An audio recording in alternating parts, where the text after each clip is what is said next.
Ang mabuting balita ng Panginoon ayon kay San Juan. Papuri sa iyo, Panginoon. Ako ang pagkain nagbibigay buhay na bumaba magmanang sinumain nito. At ang pagkain ibibigay ko ng aking laman. Dahil dito nagtalo-talo ang mga Hudyo. Paano may ibang ito ang kanyang laman upang kanin natin? At sinabi ni Jesus, tandaan ninyo, mali ang laman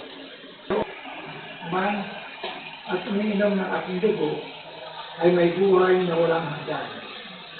At muli ko siyang bubuhayin sa huling araw.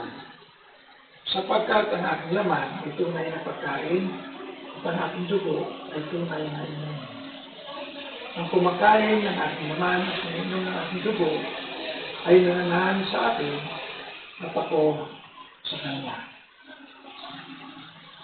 Ang mabuting balita ng ating Panginoon. Pinuri ka namin, Panginoon.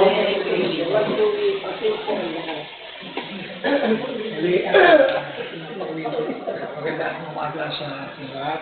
Magandang pagtigis namin natin namin na siguro mag-umpisa naman hindi ako nananakot pa. Ipaparamdam siya, no? Kung talaga ito, Today, balik tayo